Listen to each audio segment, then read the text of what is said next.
Bismillahirrahmanirrahim. Bismillahirrahmanirrahim. La yasriqul khaira illallah. Bismillahirrahmanirrahim. La yasriqul su'a illallah. Bismillahirrahmanirrahim. Ma kana min ni'matin fa min Allah. Bismillahirrahmanirrahim. La hawla wa la quwwata illa billahil aliyyil azim. Alhamdulillahi rabbil alamin wassalatu wassalamu ala asyrafil anbiya'i wal mursalin sayyidina Muhammadin wa ala alihi wa sahbihi ajma'in. Rabbi shrah li sadri wa yassir li amri wahlul 'uqdatam min lisani yafqahu qawli. Wa la hawla wa la quwwata illa billahil 'aliyyil 'azim. Allahumma inna nasta'udzika ma 'allamtana wa labbina biha idza nasitana bi rahmatika ya arhamar rahimin. Bismillahirrahmanirrahim. Para jemaah Musalla At-Taubah yang saya hormati, syukur alhamdulillah kita haturkan kehadirat Allah Subhanahu wa taala atas limpahan rahmat, hidayah serta inayah kepada kita sehingga kita sampai saat ini masih diberikan kesehatan oleh Allah, masih diberikan panjang umur oleh Allah, masih diberikan kekuatan iman dan Islam sehingga diri kita dapat hadir ke majelis ini untuk bersama-sama mengaji, mengharap ilmu Allah. Mudah-mudahan ilmu yang Allah berikan pada kita menjadi ilmu yang manfaat dan barakah, yang dapat menghantarkan diri kita untuk memperoleh ridha dan cinta Allah dan membawa diri kita mati dalam keadaan husnul khatimah. Amin Allahumma. Salawat serta salam tak lupa pula kita aturkan selalu kehadiran Nabi kita Muhammad sallallahu alaihi wasallam dengan syarat Allahumma salli ala sayyidina Muhammad, dengan harapan mudah-mudahan kita semua yang hadir nantinya dapat berkumpul bersama baginda Muhammad sallallahu alaihi wasallam dan rombongannya memasuki surganya Allah dengan syafaatnya bi ghairi hisab. Amin Allahumma. Amin. Bapak Ibu jamaah musalla Taubah yang saya hormati, kajian kitab Mulqatus Syu'ub Tasdiq Syarah Kitab Sulamut Taufiq ila Mahabbatillah al-Tahqiq sampai pada halaman 64 terkait dengan harta orang murtad yang telah meninggal dunia.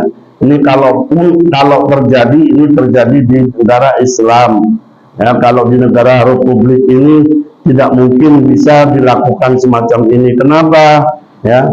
Karena negara kita bukanlah negara Islam tapi negara Republik ya. Ini kalau memang terjadi negara Islam, orang riddah, orang yang murtad itu ya, kalau sudah meninggal dunia hartanya menjadi hak Baitul Mal ya, haknya orang Islam. Tempo lalu sudah dijelaskan bagaimana pembagiannya ya. Khamsun dibagi 5, 1 itu 4 dari 5 itu diberikan kepada tentara sabilillah, yaitu tentara-tentaranya Allah yang berjuang di jalan Allah ya, yang berperang untuk menegakkan agamanya Allah. Dan yang 1 dibagi 5 lagi, 1/4 dari 5-nya itu diberikan kepada Rasulullah ya. Artinya di masa Rasulullah, kalau ada Rasulullah, kalau memang tidak ada berarti dibagikan kepada Duniyatul Rasul ya, yaitu para habaib ya, para habaib, hababah, syarifah ya, itu semuanya min Duniyatul Rasulullah sallallahu alaihi wasallam. Ini yang dijelaskan di dalam kitab ini. Jadi Islam betul-betul memperhatikan 1 yaitu Rasulullah, yang kedua para habaib, yang ketiga juga para ulama, dibagikan pada ulama-ulamanya Allah, para muadzin ya, para muadzin ya, yang juga memanggil menjadi wakil Allah, memanggil hamba-hamba Allah untuk suan datang ya, hadir melaksanakan sholat 5 waktu, itu juga berhak atas harta orang murtad yang meninggal dunia ya. Datang masuk juga para pengajar muallimul Quran, para pengajar Al-Quran wal aramil, dan termasuk orang-orang yang miskin, wa ghairihim, dan selain mereka juga di antara orang-orang fakir minal muslimin wal muslimat, dan sebagian lagi wadawil qurba, jadi kerabat-kerabatnya Rasulullah, dawil qurba Rasulullah sallallahu alaihi wasallam, wa hum Banu Hashim, mereka itu adalah golongan dari Banu Hashim wa Banu Muttalib, ya, yaitu kalangan habaib gitu. Dan sebagian lagi wa syahmun lil yatama, diberikan pada anak yatim. Dan sebagian lagi sigharul sighar, artinya al yatama wa hum sigharul la abun lahum, ya. Siapa sih anak yatim itu? Anak yatim itu anak kecil yang tidak punya bapak bagi mereka. Lalu bagaimana Ustaz kalau seandainya mereka yang tidak punya ibu, tapi bapaknya ada, dia bukan anak yatim, tapi kan piatu Ustaz? Tidak ada dalam Islam ucapan piatu itu, nggak ada, ya. Karena dalam keluarga itu yang bertanggung jawab adalah orang laki-laki, seorang bapak yang bertanggung jawab untuk menafkahi anak dan istri. Ketika istri meninggal dunia, apakah anak tersebut disebut dengan anak yatim? Tidak, karena masih ada bapak yang bisa menafkahinya, ya, kan kayak gitu, ya. Jadi terkadang orang salah mengartikan ini yatim juga, bukan, cuman yang meninggal adalah ibunya, bukan bapaknya, gitu ya. Makanya dikatakan di dalam kitab ini sigharun la abun lahum, anak kecil yang tidak punya bapak. Sampai kapan dia disebut sighar? Ya sampai dia balik. Kalau sudah balik bukan anak yatim lagi, Pak. Seperti saya kan yatim piatu. Karena sudah seperti kita bukan yatim piatu lagi, ya. Kayak gitu, ya. Ma'rufun syar'an, secara yang dikenal secara syariat, ya. Wayan dariju, ya, dan juga termasuk masuk di dalam kategori secara syara' waladuz zina, ya. Wayan dariju yang diketahui ma'rufun syar'an, bayan dariju dan masuk juga di dalamnya waladuz zina, yaitu anak zina. Nah, anak zina ini juga sebagian ulama menyebutnya sebagai anak yatim. Kenapa? Karena dia tidak punya bapak. Loh, kan bapaknya ada, Zat. Anak zina itu tidak bernasab dengan bapaknya. Anak yang memang dihasilkan dari hubungan di luar nikah itu tidak bernasab kepada siapapun kecuali ibunya yang mengandung, yang melahirkan. Loh, dia itu berzina dengan satu orang laki-laki, Ustaz. Lalu satu laki-laki itu kelihatan si perempuan itu hamil, maka dia menikahinya. Tapi anak tersebut, ya, hamil, ya, dia lahir tercipta di luar nikah. Maka syariat tidak menganggap, syariat tidak mengesahkan kebapaan, ya, kebapaan seorang laki-laki yang melakukan hubungan dengan seorang perempuan di luar nikah, maka tidak bernasab kepada bapaknya itu.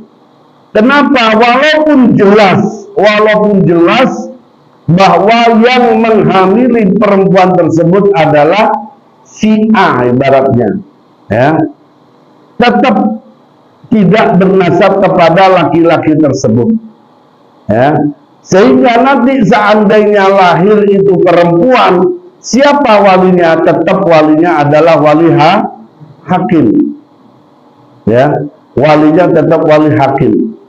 Nah, maka anak zina itu masuk dalam kategori anak yatim, ya, yang berhak untuk kita kasihi, yang kita sayangi, ya, perlu kita santuni. Kenapa? Karena dia la aban lahu, la abun laha, ya, tidak punya bapak, ya, yang menafkahinya. Walaupun setelah itu dia menikah dengan laki-laki tersebut, ya. Saya pernah itu ngantarkan seorang ke daerah mana itu, daerah Mojokerto, ya. Yang ngantarkan sampai ke daerah Mojokerto, ya. Sesampainya di sana akad nikah, ya, yang saya antarkan dari pihak laki, ya. Sesampainya di Mojokerto itu terjadi akad nikah. Yang saya lihat bapaknya ada, katanya walinya ada, bapaknya ada, bapak ibunya ada. Loh, kenapa kok perempuan tersebut, si pengantin perempuan yang memasrahkan kepada KUA, ya, dia memasrahkan dirinya untuk menikahkan dirinya dengan laki-laki pilihannya. Gitu. Wahai Pak Mudin, katanya, wahai Bapak KUA Naib, ya, saya pasrahkan, saya wakilkan kewalian saya pada sampean untuk menikahkan diri saya dengan laki-laki yang bernama ini.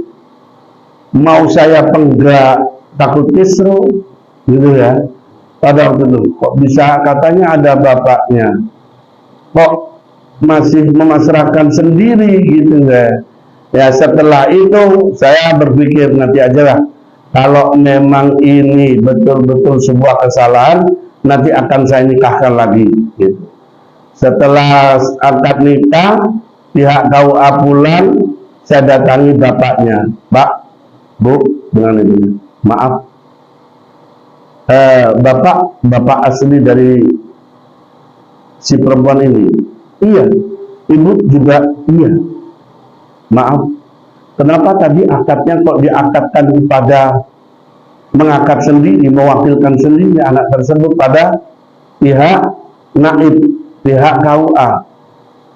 Lalu si bapak bilang, maaf Ustaz, bisa ikut saya masuk ke dalam. Saya dibawa ke dalam kamarnya, ke dalam rumahnya. Sesampai di sana bapak ibunya menangis. Maaf, tolong Ustaz, ya, tolong Ustaz, jangan sampai dibuka.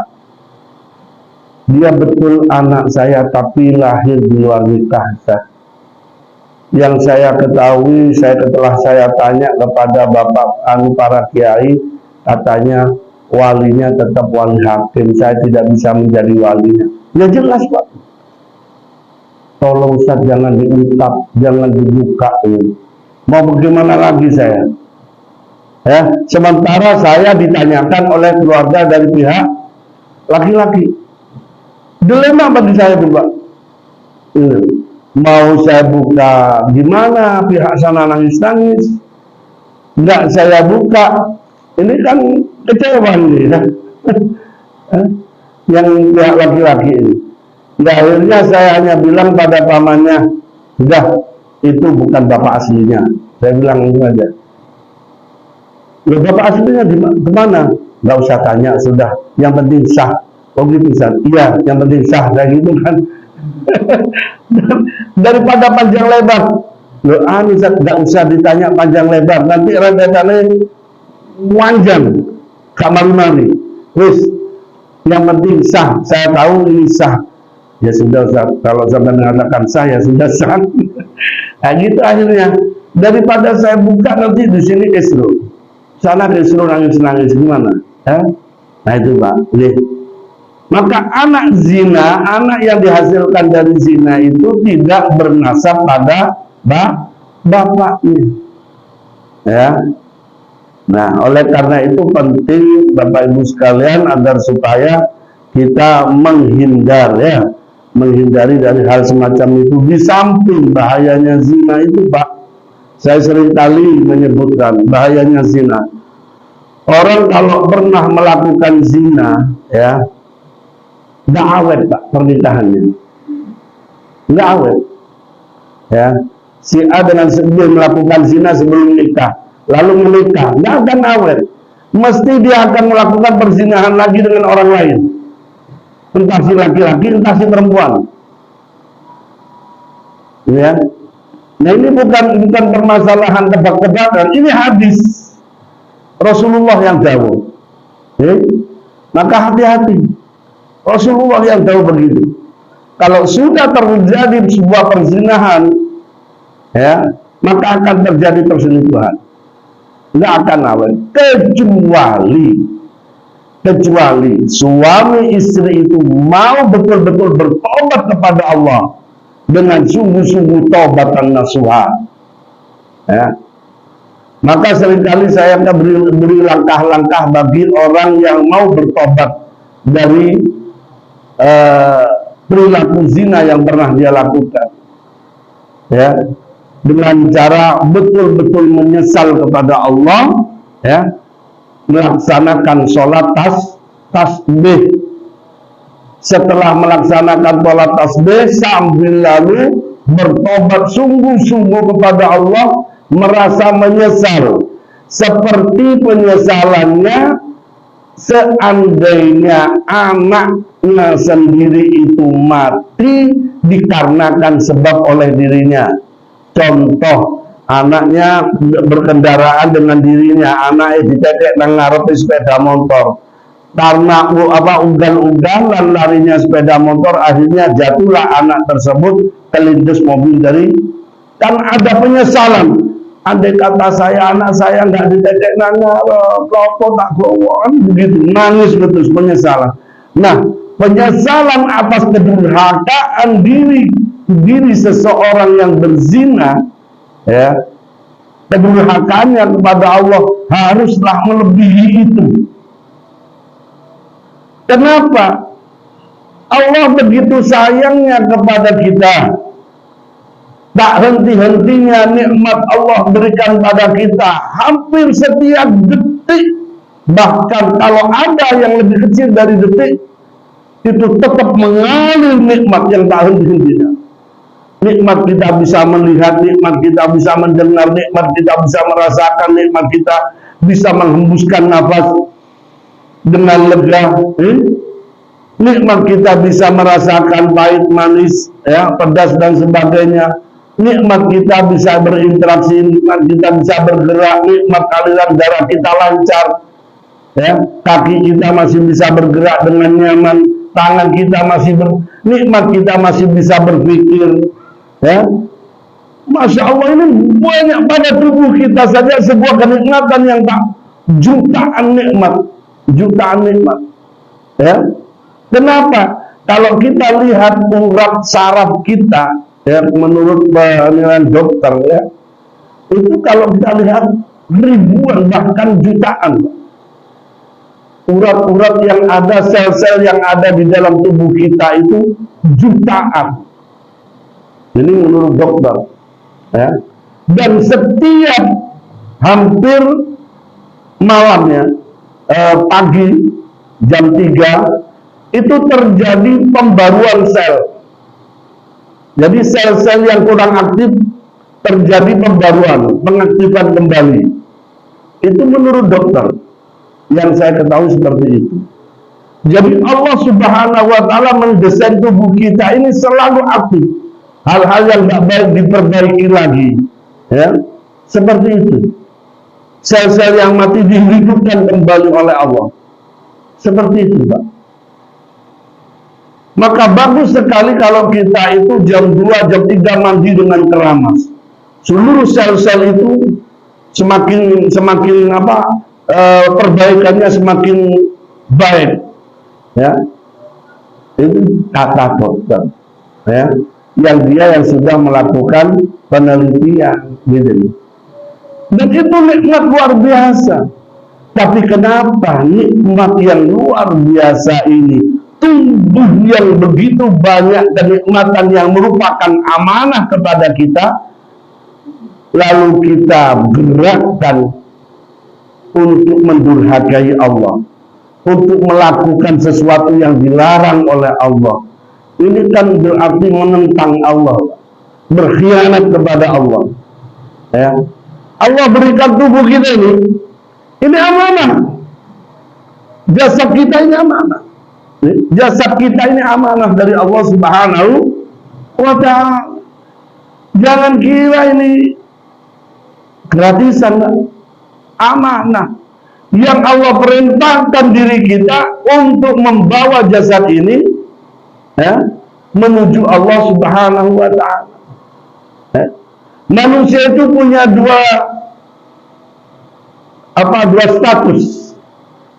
Satu status manusia sebagai hamba, abdul. Wa ma khalaqtul jinna wal insana illa liya'budun. Firman Allah, tidak saya jadikan jin dan manusia kecuali hanya untuk beribadah sebagai abdul, sebagai hamba. Maka bagaimana kita meletakkan diri sebagai hamba di hadapan Allah? Kapan kita berada di hadapan Allah? Setiap saat kita berada di hadapan Allah. Mungkinkah kita tidak ada di hadapan Allah? Gak mungkin, Bang. Alam semesta ini ada di hadapannya. Mana mungkin kita bisa berada di belakang Allah? Gak mungkin. Kita selalu berada di hadapan Allah. Ya. Bagaimana kita meletakkan diri di hadapan Allah ini penting, butuh ilmu. Butuh ilmu.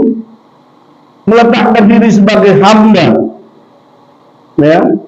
Maka kita sebagai hamba tentunya harus melakukan seluruh apa yang Allah perintahkan dan menjauhi seluruh apa yang Allah larang.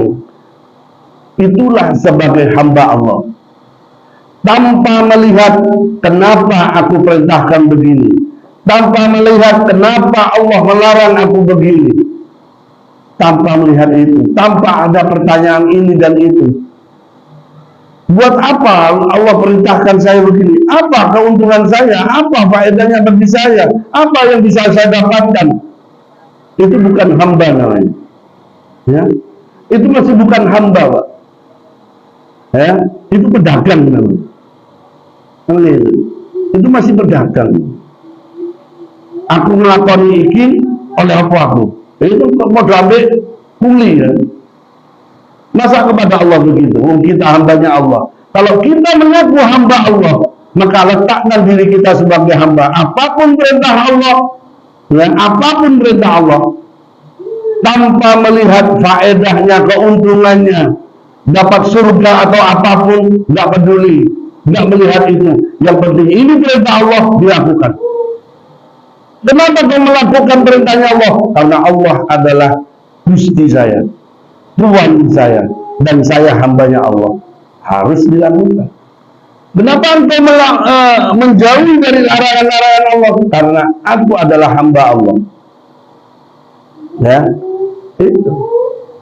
Nggak peduli, nggak akan melihat, nggak perlu. Ya, wow, menjauhi larangan Allah karena takut siksaan, karena takut ini masih belum menjadi meletakkan diri sebagai hamba yang sejatinya hamba, yang sesungguhnya hamba. Seharusnya begitu. Dan yang kedua, manusia sebagai khalifah.